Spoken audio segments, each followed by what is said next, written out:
성경 말씀 사도행전 17장 10절에서 15절의 말씀입니다. 주여 감사합니다. 17장 10절에서 15절까지의 말씀 같이 읽습니다. 시작. 밤에 형제들이 곧 바울과 실라를 베레아로 보내니 그들이 이르러 유대인의 회당에 들어가니라. 베레아에 있는 사람들은 데살로니가에 있는 사람들보다 더 너그러워서 간절한 마음으로 말씀을 받고 이것이 그러한가 하여 날마다 성경을 상고하므로 그 중에 믿는 사람이 많고 또 헬라의 기부인과 남자가 적지 아니하나 데살로니가에 있는 유대인들은 바울이 하나님의 말씀을 베레아에서도 전하는 줄을 알고 거기도 가서 무리를 움직여 소동하게 하거늘 형제들이 곧 바울을 까지 가게 하되 실라와 디모데는 아직 거기 머물더라. 바울을 인도하는 사람들이 그를 데리고 아덴까지 이르러 거기에서 실라와 디모데를 자기에게로 속히 오게 하라는 명령을 받고 떠나니라. 아멘. 사도행전 17장 10절에서 15절까지의 단락 말씀 이 아침에 함께 나누도록 하시겠습니다. 자, 17장에 들어서면서 바울과 실라 이제 전도팀이 데살로니가에 가서 이제 복음을 전하는데 그곳에서 이제 가서 3주를 이제 회당에서 거하면서 하나님의 말씀을 이제 전거했는데 그 말씀의 주제가 뭐였습니까? 예수님이 그리스도가 되십니다. 그러니까 유대인들은 예수님이 그리스도가 아니라 그리스도, 그러니까 기름 부은 자 메시아가 아직도 오지 않았고 그들은 오기만을 대망하고 있을 때에 바울은 너희들이 기다렸던 그분 그리스도가 바로 예수님이시다.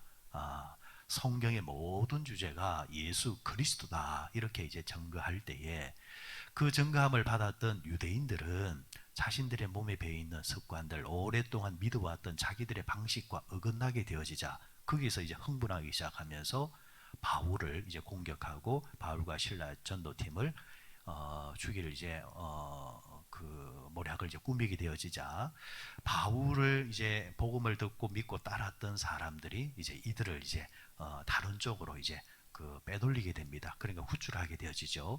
그래서 이제 가게 되어진 곳이 어디냐? 10절에 보니까 보십시오. 밤에 형제들이 곧 바울과 실라를 베레아로 보내니, 자, 베레아로 옮겨가게 되어집니다. 자, 여러분들 그 앞서 마게도냐, 지금 이 이제 지역이 어디냐니까 마게도냐라는 이제 지역입니다. 큰 이제 마게도냐의 지역인데 우리로 말하면은 이런 식이 되겠죠. 경기도, 뭐 경상도, 전라도, 충청도 이런 지역으로 봤을 때에 그런 하나의 이제 큰 지역을 이제 어떻게 보면은 마게도냐라 이렇게 생각하시면 되겠습니다. 이 마게도냐라는 큰 지역 안에 뭐가 있었느냐? 이제 데살로니가가 있고, 그죠? 빌립보가 있고, 빌립보는 어떤 도시라 했습니까? 마게도냐에서 가장 큰 성이었다. 그리고 데살로니가는 어떤 곳이었다 했습니까? 수도였다. 그런 이제 상징적인 곳부터 이제 전략적으로 바울과 실라가 이제 복음을 전하고 이제 들어가게 된 겁니다. 이제 그에 반해서 이 베레아는 어떤 곳이냐 하면은 지극히 작은 도시입니다. 지극히 조그마한 도시입니다. 자, 이 조그만 곳에 이제 바울과 실라가 이제 가게 됩니다. 가게 되어졌는데 이곳에서 이제 복음을 전하는데 이 작은 도시지만은 이곳에 또 뭐가 있다 했습니까? 유대인의 회당이 있는지라. 자, 바울과 실라는 어느 도시를 가든 간에 제일 먼저 찾았던 곳이 어디냐니까 회당입니다. 회당. 회당은 일단 기본적으로 깔고 가는 게 있습니다. 회당에 있는 사람들은 누구는 알고 있다? 하나님은 알고 있다. 다만 누구는 모른다? 예수를 모른다. 자, 그러니까 그들에게 누구만 알게 해주면 되는 거예요? 하나님의 아들 예수만 잘 가르쳐 주게 되어지면은 기본적으로 그들은 뭐 하고 있는 사람이에요? 기도하고 있는 사람이에요. 말씀을 알고 있는 사람이에요. 그래서 방향만 딱 잡아주게 되어지면은 이들이 이제 바울과 실라를 도와서 교회를 세우거나 그리고 복음의 일꾼으로서 쓰이게 참 좋다라는 거죠. 그리고 또 바울과 실라 입장에서는 그들 동안 오랫동안 회당 생활을 했기 때문에 회당 생활이 이제 익숙해 있습니다. 그러다 보니까 그 익숙함에서 이제 복음을 전하거나 말씀을 나누기에 편하기 때문에 항상 이들은 먼저 타 지역에 가게 되어지면은 그곳에 있는 회당을 찾아서 제일 먼저 이방인이 아니라 유대인들에게 복음을 전하는 그런 이제 패턴을 지금 계속해서 유지하고 있습니다.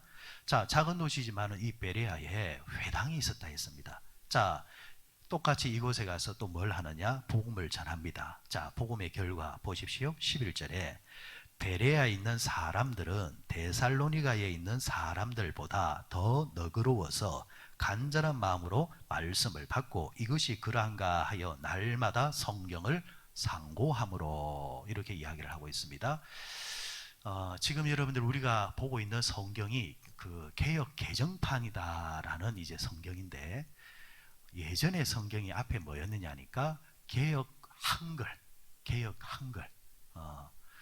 그래 그 개역 한글판 성경에 보면은 이 금방 읽었던 11절에 베레아 있는 사람들은 어떤 사람이냐 할 때에 너그러운 사람이라 이렇게 표현하지 아니하고 신사적인 사람이다 이렇게 표현해 놨습니다.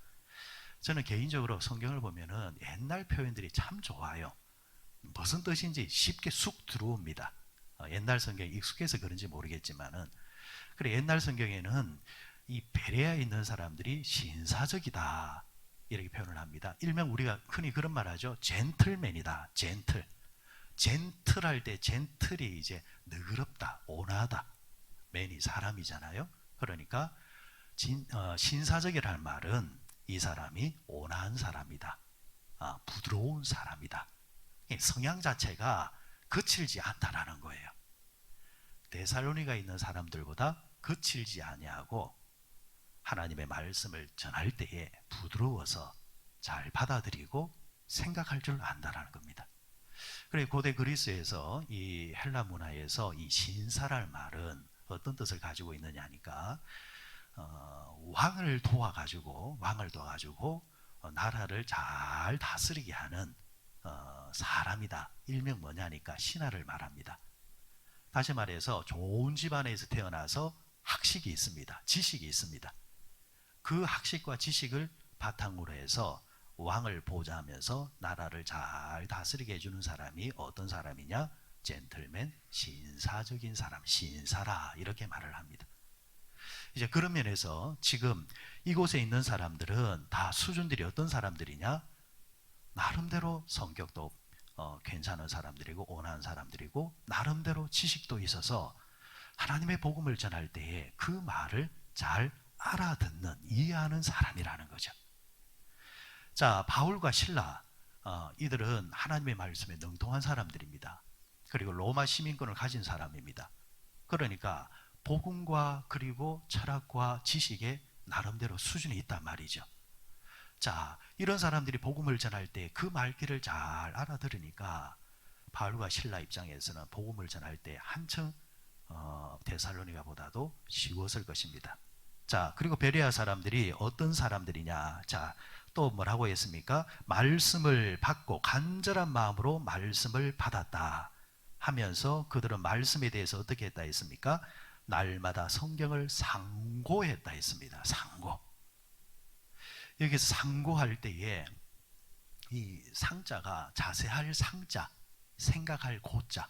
그러니까 하나님의 말씀을 들을 때에 바울과 실라의 복음을 들을 때에 그냥 듣는 것이 아니고 자세하게 들었다는 겁니다. 그 복음 속에 담겨진 누구? 예수 그리스도에 대해서 자세하게 들었다는 겁니다. 여러분 우리가 이 성경을 대하는 자세 지금 이 베레아 사람들의 성경을 대하는 자세는 사실은 우리 한국 그리스도인들이 좀 본받아야 됩니다. 한국 그리스도인들은 장점이자 단점 중에 하나가 뭐냐면 지극히 너무 감정적이다. 감성이 너무 풍부해요. 감성이 풍부한 것이 좋을 때는 좋아요. 그런데 치명적인 단점 중에 하나가 뭐냐 하니까 성경이 본래 말하고자 하는 말씀에 대해서 접근하기보다는 자신의 감정의 여부에 의해서 자꾸 말씀을 판단하거나 이해하는 경향이 너무 많다는 겁니다. 한국 그리스도인들은 누구의 간증이나 이야기를 들을 때는 눈이 번쩍 뜹니다. 그런데 하나님의 말씀에 대해서 분석해 들어갈 때는 지루하게 여겨지는 것. 이것은 잘못했다라는 겁니다. 하나님의 말씀은 우리의 생각과 마음을 감찰하시지만은 우리의 생각과 감찰 영역과 전혀 상관없이 선포적으로 우리에게 다가오신다는 거죠. 그럴 때 우리는 그날 우리의 마음에 와닿든 와닿지 않든 간에 그 말씀 자체가 무엇이기 때문에 하나님의 말씀이기 때문에 아멘, 이 말씀을 내가 그대로 받아들이겠습니다. 수용하겠습니다. 이 자세가 있어야 된다는 거죠. 자, 베레아 사람들은 나름대로 수준이 있었을지 모르겠지만은 바울과 실라가 전하는 이 말씀을 생각하면서 자세히 이제 들었다는 거죠. 그러면서 자세히 듣다 보니까 그 속에서 누구를 예수 그리스도가 누구냐라는 데에 대해서 진지하게 접근하게 되어지고 그 접근하고 말씀을 자세히 들으면서 누구예요? 예수님이 구원자가 되신다는 것을 이제 발견하게 되어집니다. 그러면서 여러분, 저는 오늘 이 아침에 말씀의 주제를 그냥 상고하며 이 말씀에 맞추어서 또 말씀을 또 정리할까 합니다. 한번 여러분 물어보십시다. 성경을 읽으면 재미있어요? 아니면은 잠이 와요? 재미있어요? 잠이 와요? 막 그때마다 다를 거예요. 어느 날은 성경이 쭉쭉 넘어가는 날이 있고 어느 날은 성경이 눈을 감게 하거나 피곤하게 하는 날이 있을 겁니다. 그런데 이렇게 생각하시면 될 것 같아요. 가만히 이 말을 가만히 생각해 보니까 이 적용이 맞을 것 같습니다. 한 예를 들면은 이야기입니다. 성경에 없는 이야기지만은 예를 들면 한 작가가 있습니다. 여류 작가가 있습니다. 소설을 하나 쓴 거예요. 그런데 이 소설책을 어떤 한 청년이, 남자 청년이 구입을 해가지고 이 소설책을 본 거예요. 쭉 이래 보는데 야, 무슨 이렇게 재미없는 책을 도대체 누가 썼냐? 내가 써도 더 잘 쓰겠다 하면서 조금 읽다가 덮어버린 거예요. 그런데 운명의 장난이랄까, 이 청년이 이 여류 작가를 만나서 연애를 하게 됩니다. 연애를 하면서 이 여인을 사랑하게 된 거예요. 그리고 뒤늦게나마 이 여인이 쓴 책이 자신이 지난날 구입해 놓았던 그 소설책의 작가라는 것을 발견하게 됩니다. 다시 집에 가서 그 책을 펼쳐서 보는데 얼마나 재미있는지요. 너무너무 재미있는 거예요. 자, 앞에는 그렇게 재미없었는데 지금은 왜 뒤늦게 재미있는 걸까요? 그 사이에 도대체 뭐가 벌어진 거예요? 이유는 하나지요. 그 작가를 상대를 어떻게 하게 됐다? 사랑하게 됐다라는 거. 그 상대를 사랑하게 되니까 그 여인의 이야기와 말들도 너무 사랑스럽다라는 겁니다. 아하. 성경이 왜 재밌느냐? 이 성경에 말씀을 하신 하나님을 내가 사랑할 때는요, 이 말씀이 정말 재밌습니다. 우리가 예배 드릴 때 하나님을 사모하는 마음으로 예배당에 올라오면요, 그날의 예배 말씀과 그 예배의 분위기가 너무 고맙고 감사합니다. 그런데 내 마음에 오늘 그 하나님에 대해서 관심 없고 하나님에 대해서 마음이 없을 때는요, 그 시간이 지겹습니다. 말씀도 안 들어오는 거예요. 하나님에 대한 관심과 사랑이 깔려 있으면 그분의 말씀도 사모하는 만큼 내게 속속 들어오는 겁니다. 오늘 본문에 나오는 베레아 사람들이 어떤 사람들이었느냐? 바울과 실라를 통해서 전해진 하나님과 예수님에 대해서 관심이 생기기 시작하는 겁니다. 그 관심이 깔리니까 그들의 입에서 나오는 하나님의 말씀이 속속 들어오는 겁니다. 그렇다고 한다면 여러분, 우리가 신앙생활을 할 때에 말씀을 보든 기도를 하든 찬송을 하든 그 밑바탕에 깔려 있어야 되는 것은 뭐냐니까 그 하나님을 향한 나의 마음, 사랑의 고백이 알려 있어야 됩니다. 주님, 내가 주님을 사랑합니다. 주님을 사랑하기 때문에 오늘 내가 주님의 말씀을 듣고자 합니다. 하나님, 하나님을 사랑하는 내 마음을 받으셔서 오늘 듣고자 하는 말씀이 내 귀에 들어오게 해 주옵소서. 하나님, 내가 이제 성경을 펼치려고 합니다. 하나님을 사랑합니다.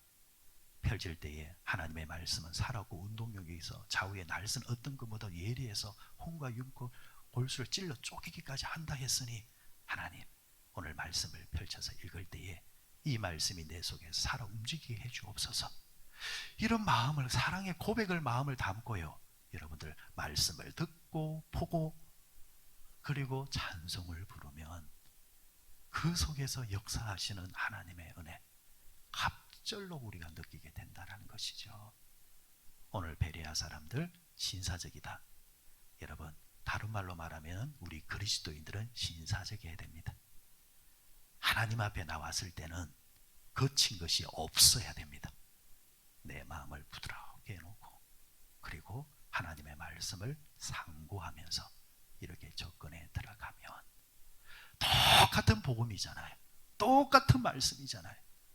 그 말씀을 듣고 어떤 이들은 성격이 거칠어져서 바울과 실라를 공격하려고 하고 어떤 사람들은 그 복음을 듣고 바울과 실라를 위해서 최선을 다하려고 하는 것을 보게 됩니다. 오늘 결과적으로 오늘 성경에는 어떤 결과로 이어지느냐. 자, 이곳에서 복음을 전한다는 소식을 듣고 데살로니가에서 쫓아온 유대인들이 여기서도 선동을 해서 바울과 실라를 공격하려고 하고 있습니다. 그들도 회당에서 말씀을 들었던 사람이거든요. 그러면 결론은 하나입니다. 이들은 애초에 누구를? 하나님을 사랑하는 사람이 아니에요. 자신들의 신정과 자신들이 살아왔던 방식을 사랑할 뿐이지 그게 아니라는 겁니다. 여러분, 우리 다 대한민국을 사랑한다잖아요. 제가 보니까 아닌 것 같아요. 자기를 사랑하고 자기 신념들을 사랑하는 사람들이 너무너무 많아요. 그러다 보니까 자꾸 거칠어지고 외골수 길을 가는 것을 보게 됩니다. 그런데 정말 그 대상을 사랑하면요, 그 마음이 온유합니다. 그래서 때로는 자기의 신념도 굽힐 줄 알아야 됩니다. 왜?